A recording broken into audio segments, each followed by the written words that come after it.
Bonjour, je suis heureuse de vous accueillir dans notre émission La Bible au quotidien et je vais donc partager ce moment avec deux pasteurs, Stéphane Eucharis et Gaston Fernoc. Bonjour pasteur. Bonjour. Nous allons donc aborder l'étude numéro 7, Partager la parole. Le prophète Isaïe déclare dans son livre, chapitre 55, verset 11, « Ainsi en est-il de ma parole qui sort de ma bouche. Elle ne retourne point à moi sans effet, sans avoir exécuté ma volonté et accompli mes desseins. » Alors, qu'est-ce que la parole ? Comment l'identifier ? Comment et pourquoi la partager ?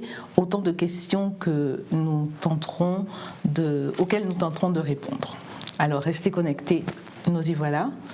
Nous allons donc commencer par prier avec le pasteur Stéphane Eucharis. Éternel notre Dieu, notre Père, en ce moment de réflexion et de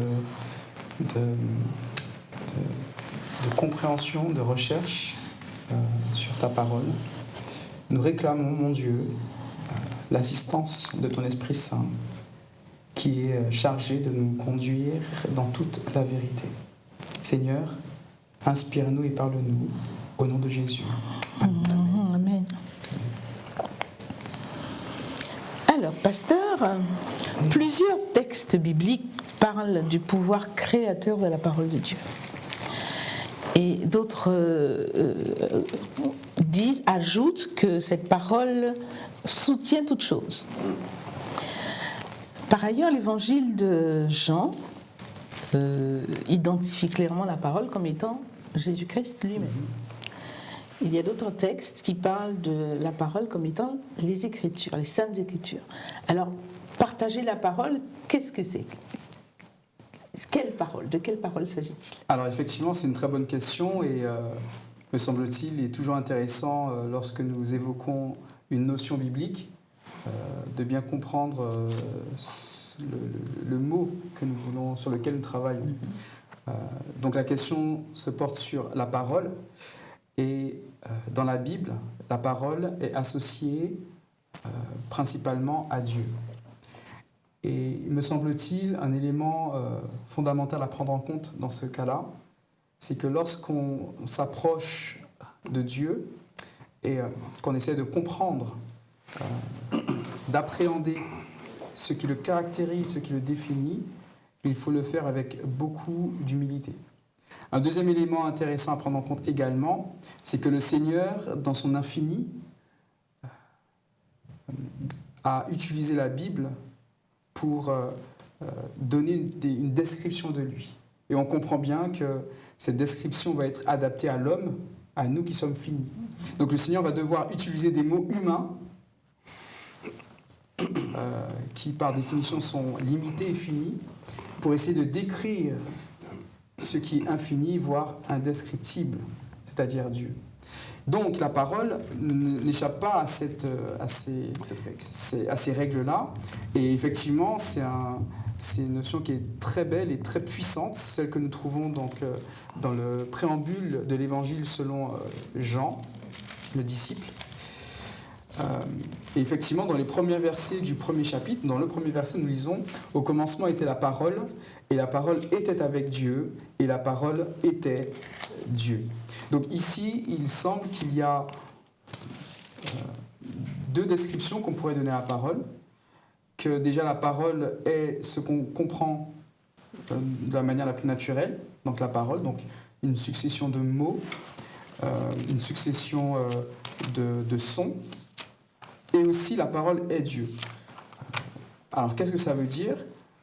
Un élément que nous pouvons comprendre déjà ici, c'est que qui dit parole, dit idée, dit pensée. Or, beaucoup de passages dans la Bible présentent la parole comme étant créatrice. Et effectivement, c'est ce que nous comprenons dans le livre de la Genèse, où Dieu parle et la chose arrive, la chose existe. Donc la parole est à la fois, me semble-t-il, l'expression de la volonté divine, une volonté créatrice constructrice, un apport de vie, quelque chose de vivifiant. C'est l'expression de sa volonté, c'est l'expression de son pouvoir créateur.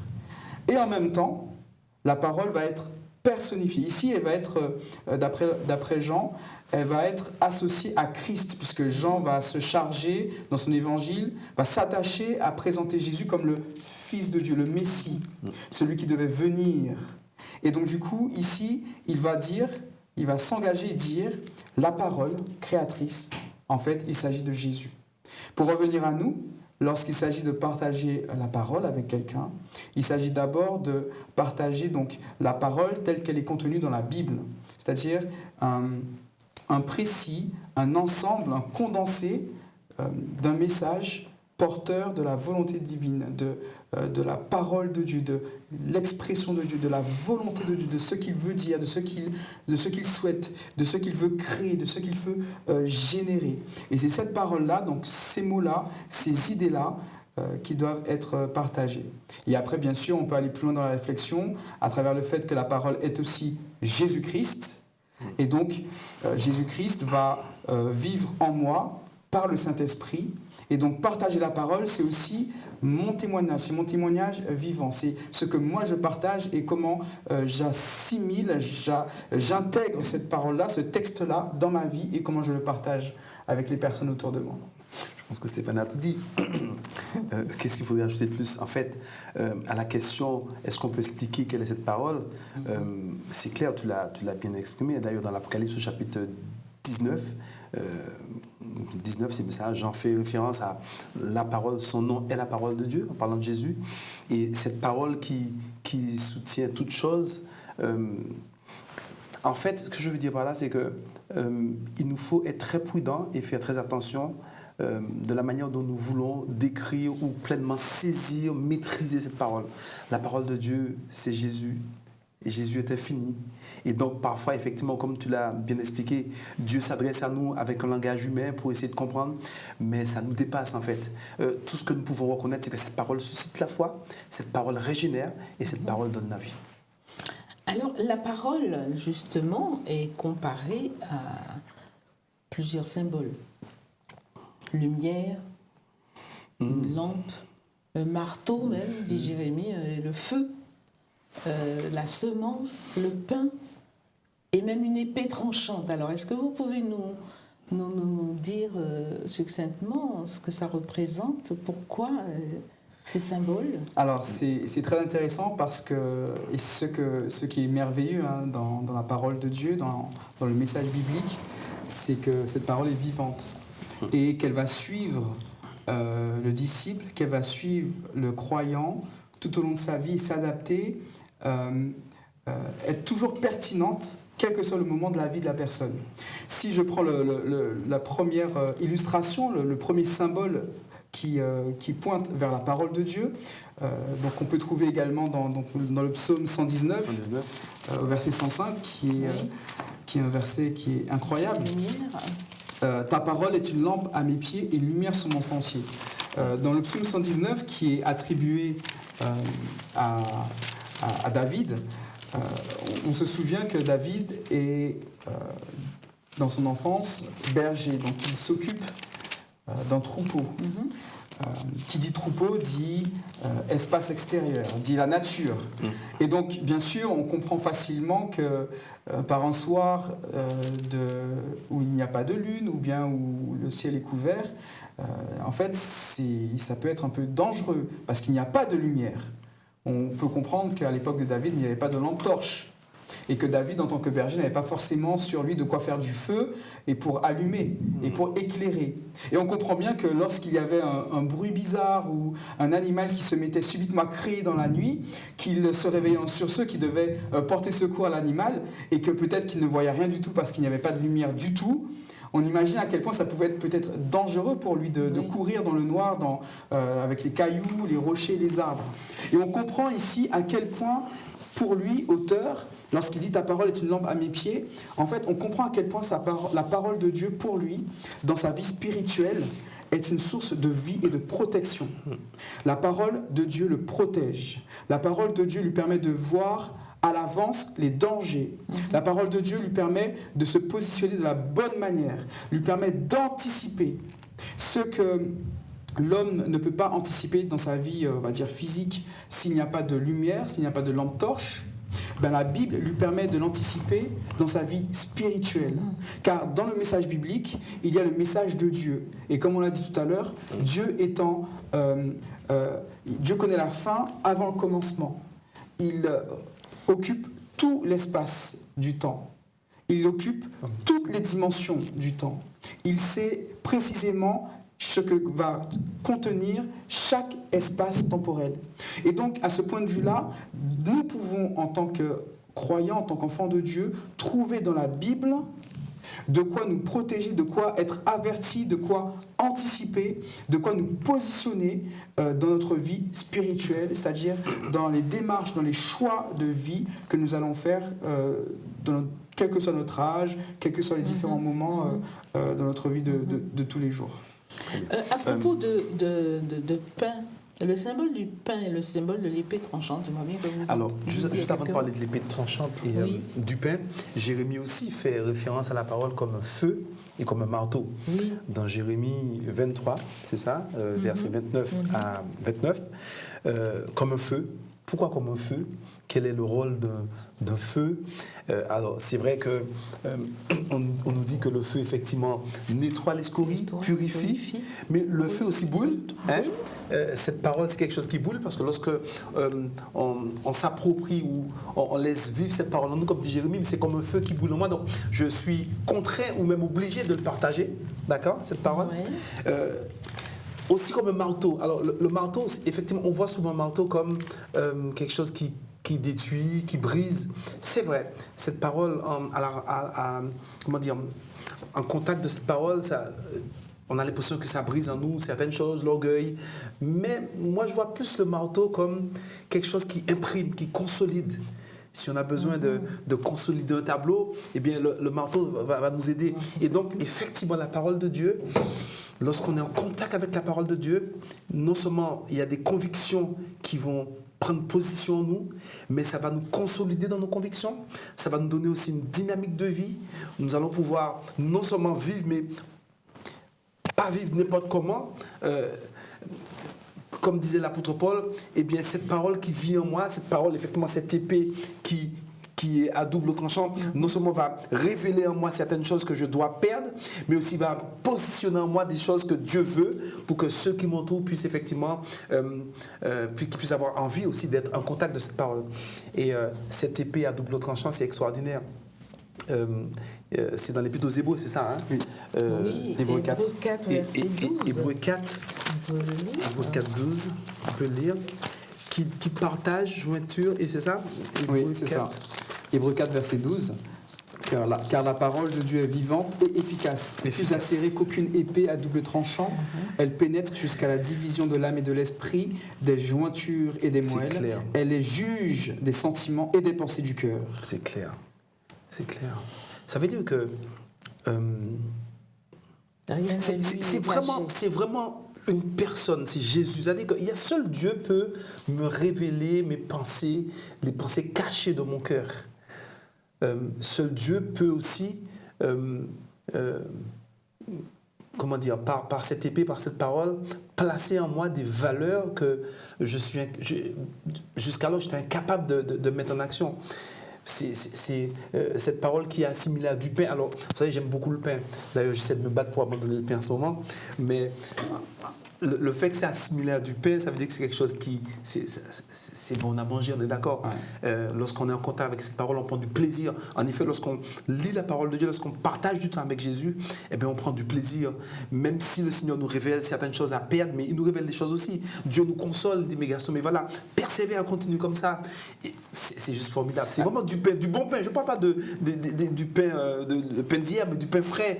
Et tous ceux qui aiment le pain, on ne peut que dire aux autres de goûter cette parole. Alors un élément supplémentaire par rapport à ce que tu as dit au niveau de, je reviens à l'épée. Oui. Ce qui est puissant dans la parole de Dieu aussi, c'est qu'en tant qu'humain, on a cette tendance à se dire qu'on a raison. et on a du mal à admettre que notre jugement, que notre position pourrait être améliorée. Pour ne pas dire qu'il pourrait être complètement faux.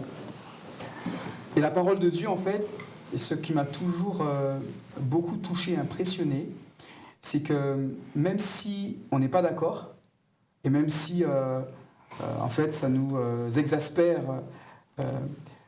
on est face à une réalité qui nous dépasse.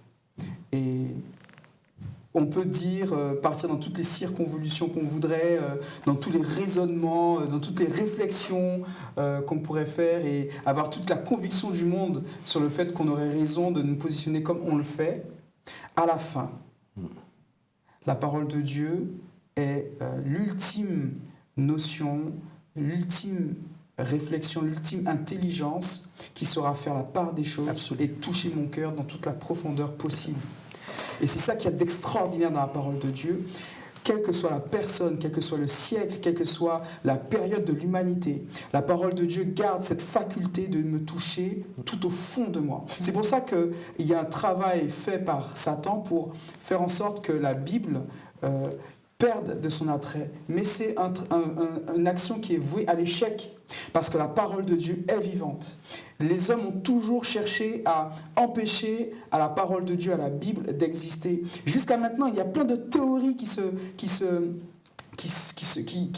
partagent sur le fait que la parole de Dieu ne serait pas la parole de Dieu. Mais en fait, à la fin, on réalise que ce texte biblique a cette puissance, a cette portée de me toucher, moi, dans ma vie, dans mon expérience personnelle, et je sens que c'est le Seigneur qui me parle. Donc j'invite tout un chacun à lire la Bible pour soi-même. J'aimerais juste ajouter quelque chose sur l'épée. Oui. Parce que c'est vrai que ça, c'est la partie idéale, la partie où le chrétien, effectivement, mais la Bible parle d'une épée. Ça peut être dangereux, finalement. On peut mal l'utiliser. Et nous avons des exemples où on utilise mal la parole de Dieu, peut-être pour juger, pour condamner. Certaines personnes ont peut-être quitté, abandonné leur communauté parce que certains ont mal utilisé la parole de Dieu. On est d'accord? Et donc, il est important aussi pour nous de l'utiliser à bon escient, d'être déjà en osmose avec cette parole pour pouvoir l'utiliser à bon escient. Vous savez, l'histoire nous révèle l'histoire de la période d'Inquisition, où même aujourd'hui, on se rend compte bien par moment, on utilise la parole de Dieu, où on peut prendre un texte sorti de son contexte, et puis on peut faire du mal à quelqu'un. On peut pousser quelqu'un en dehors de l'Église. Donc c'est vrai que c'est une épée, et c'est vrai que c'est une épée dans les deux sens. D'accord ? C'est une arme qui, bien utilisée, peut apporter la vie, peut régénérer, mais une arme mal utilisée peut aussi faire du mal. Mais bon, le Seigneur s'est rattrapé grâce, heureusement. Je voudrais rebondir sur vos deux interventions, parce que partager la parole, certes, mais pour la partager, il faut la connaître. Et pour la connaître, il faut la lire. Donc, comment justement éviter, susciter de l'intérêt pour la lecture de la parole de Dieu ? Alors, pour répondre à cette question, ce que j'aime avoir comme raisonnement, c'est d'abord que le Dieu que nous servons est un Dieu social. Dans les théophanies, dans toutes les fois où il y a une manifestation de Dieu qui est présentée par un des auteurs bibliques, il est très rare que Dieu soit seul. Même lorsque le Seigneur se présente à Abraham, il est accompagné. Donc le Seigneur a cette envie d'être entouré. Et donc, ce que je comprends, c'est que la Bible est donc un moyen, peut-être le moyen privilégié, que Dieu va utiliser pour entrer en contact avec moi. Et moi, je ne suis pas Gaston, ni toi. Donc du coup, il y a certainement un texte qui va me parler moi. Peut-être qu'un texte va plus me parler moi aujourd'hui qu'il te parlera à toi. Et je crois que c'est l'axe par lequel nous devons nous approcher de la parole de Dieu. Qu'est-ce que le Seigneur a à me dire à moi ? Par exemple, en ce qui me concerne, j'aime beaucoup les récits. Et le plus loin que je peux aller dans mes souvenirs, il me semble que c'était toujours le livre des rois qui m'a toujours parlé. Parce que j'aimais l'histoire des rois et la manière dont les choses se passaient. Ça m'a beaucoup toujours interpellé, même quand j'étais ado, de voir à quel point Salomon était un roi puissant, intelligent, incroyable, et à quel point il est tombé bas parce qu'il avait simplement désobéi à ce que Dieu lui avait demandé. Donc pour moi, à mon avis, bien sûr, il faut que la personne puisse trouver dans la Bible un récit ou un texte qui va lui parler. Moi, c'était donc le livre des rois, mais pour quelqu'un d'autre, ça peut être quelque chose d'autre. Ça peut être les psaumes, ça peut être les prophéties. Mais à cette question, si je dirais, comment susciter l'envie de lire la parole de Dieu, il faut qu'on soit réaliste. Ce n'est pas naturel pour l'être humain, la nature humaine, de pouvoir s'approcher, de vouloir lire la parole de Dieu. Donc je crois qu'il faut quand même l'intervention divine. Il faut l'intervention du Saint-Esprit qui nous donne envie, qui puisse mettre en nous le vouloir et le faire. Mais il y a un point aussi, à mon avis, fondamental. Pour susciter, pour donner envie aux autres de lire la parole de Dieu, il faudrait que les lecteurs de la Bible puissent vivre la parole de Dieu. Si les gens nous regardent et les gens, s'ils ont l'impression que ce que nous disons, ce que nous lisons, nous sommes en train de le vivre, nous manifestons de l'amour, de l'empathie, alors ils ont envie de lire cette parole, ils ont envie de comprendre mais d'où ils tiennent cette sagesse. Mais si, alors que nous réclamons haut et fort que nous sommes des lecteurs assidus de la parole de Dieu, nous sommes capables de réciter les prophéties et que la vie pratique ne reflète pas du tout ce qui se trouve dans cette parole, honnêtement, personnellement, ça ne me donnerait pas envie de lire la parole. Donc le témoignage personnel. Le témoignage, c'est fondamental. Il y a dans la Bible, on a décompté plus de 3000 promesses. Alors, je pense qu'il y en a une au moins pour tout le monde. Comment s'approprier ces promesses dans notre vie quotidienne ? Est-ce que vous pouvez peut-être partager avec nous une promesse qui vous tient à cœur, que vous affectionnez plus particulièrement et dire pourquoi ? Bien sûr, bien sûr.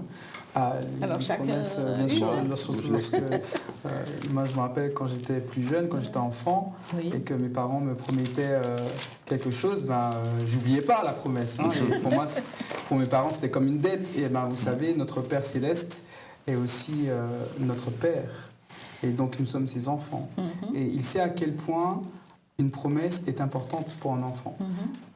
Celle qui me touche le plus, si tant est qu'on puisse dire ça, mais celle qui m'a toujours en tout cas beaucoup touché, c'est la promesse que Jésus laisse aux disciples dans Jean chapitre 14. C'est une période très particulière dans Jean chapitre 14 parce que c'est... on est juste avant Gethsémane, juste avant la Passion. C'est le moment où les disciples commencent à réaliser que Jésus va vraiment mourir, alors qu'il l'a dit à plusieurs reprises, mais là, ils commencent vraiment à le comprendre. L'atmosphère est lourde, l'atmosphère est difficile, et le Seigneur, lui, commence aussi à entrer dans ce moment pénible où il va porter mon péché et mon fardeau. Et il a cette parole de réconfort. Et il nous dit dans Jean 14, versets 1 à 3, que votre cœur ne se trouble pas. Croyez en Dieu, croyez aussi en moi. Il y a beaucoup de demeures dans la maison de mon Père. Sinon, je vous l'aurais dit. Car je vais vous préparer une place. Donc, si je m'en vais et vous prépare une place, je reviendrai et je vous prendrai avec moi, afin que là où je suis, vous y soyez aussi. Il y a des choses incroyablement belles dans ces 3 versets-là, mais juste une chose qui m'a donc celle qui m'a vraiment le plus touché, c'est qu'on entend souvent des personnes dire oui, mais si Dieu existe, pourquoi il se passe ci, si Dieu existe, pourquoi il y a des guerres, etc. En fait, ce que ces mots ce texte biblique a comme réponse à ces questions qu'ont les gens, c'est que mon Seigneur Jésus n'est pas au ciel en train de se tourner les pouces et en train de se divertir alors que nous sommes ici-bas en train de souffrir. Ici, Jésus nous dit très clairement qu'il est à l'œuvre, au ciel. Il est à l'œuvre pour moi. Il pense à moi et il travaille pour moi en ce moment même. Et quand il aura fini son ouvrage, le fait de créer, de préparer une maison, une place pour moi, son enfant, et lorsqu'il aura fini ce travail-là, il va revenir me chercher. C'est vrai qu'on a souvent l'impression que lorsqu'on lit la Bible, que Jésus vient chercher plusieurs personnes. Oui, il vient chercher une église, il vient chercher un peuple, son peuple. Mais son peuple est composé de personnes individuelles. Et ici, Jésus est en train de me parler à moi en me disant, Stéphane, je suis en train de te préparer une place et je reviens te chercher. Moi, une promesse que j'affectionne particulièrement, qui se trouve dans le livre des Lamentations de Jérémie, au chapitre 3, puisque ça reflète un peu le début de ma conversion, où il y a eu une époque où, et je me rappelle encore de ces années, les années 96, 97, 98, ce sont des années à ne pas oublier pour moi en tous les cas. Et dans le livre de Lamentations, je répétais constamment, chaque jour, ces promesses, parce que c'était un moment très difficile, un moment particulier. La référence Lamentation chapitre 3. Oui. À partir du verset 22, vous pouvez le même au verset 19, parce que c'est vrai que ça, du verset 19 jusqu'au verset 25, ça reflète exactement ce que je vivais à l'époque. Et quand je lis cette promesse, surtout au verset 22, voici ce qui me donnera de l'espérance, c'est que les bontés de l'Éternel ne se sont pas épuisées. Ses compassions ne se parlent, elles se renouvellent chaque matin. Et surtout lorsqu'il dit au verset 25, l'Éternel de la bonté pour qui espère en lui. Il est bon d'attendre en silence, verset 26, le secours de l'Éternel. Et je peux vous dire que c'était des moments difficiles, ça a duré des années, mais effectivement Dieu s'est tenu derrière ses promesses. Il a pu apporter la délivrance en temps opportun.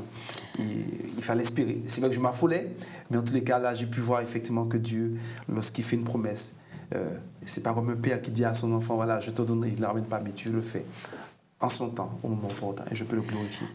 Merci de ce partage. Une dernière question à laquelle vous allez répondre rapidement. En fait, partager la parole, mais dans quel but? Pourquoi la partager? Il y a plusieurs raisons. Et celle qui me vient à l'esprit, c'est la première, c'est la vie. On l'a dit tout à l'heure, la parole de Dieu est vivante.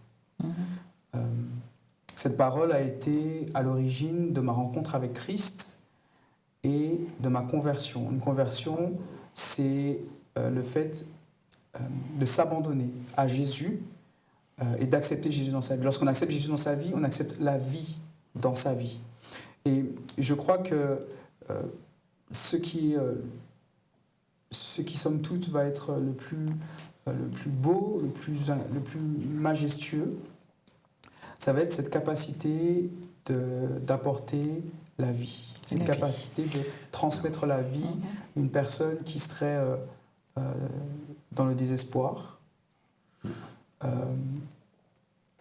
qui se rapprocherait d'une espèce de mort émotionnelle, je ne sais pas si on peut dire ça, mais même si la personne vit physiquement, parfois on peut vivre physiquement et mourir à petit feu psychologiquement, mourir dans son esprit, la parole de Dieu qui est vivante a cette faculté d'apporter la vie. D'apporter la vie. Alors, non seulement la parole apporte la vie, mais en tout cas, un but pour moi, c'est que, en tout cas, je vais être très pratique, me concernant, cette parole a orienté, m'a donné une autre façon de vivre. Je n'ai pas forcément grandi au pied de Gamaliel dans la Bible comme certaines personnes, mais en tous les cas, quand j'étais en contact avec la parole de Dieu, ça a changé ma vie, je vois les choses autrement. Je ne serai peut-être pas là aujourd'hui avec vous, mais Dieu a donné un autre paradigme à ma façon de vivre. Et pour moi, l'un des buts, en tous les cas, pour moi, c'est un but. Le but de partager la parole, c'est de dire à la personne que, voilà, Dieu va te donner une autre orientation.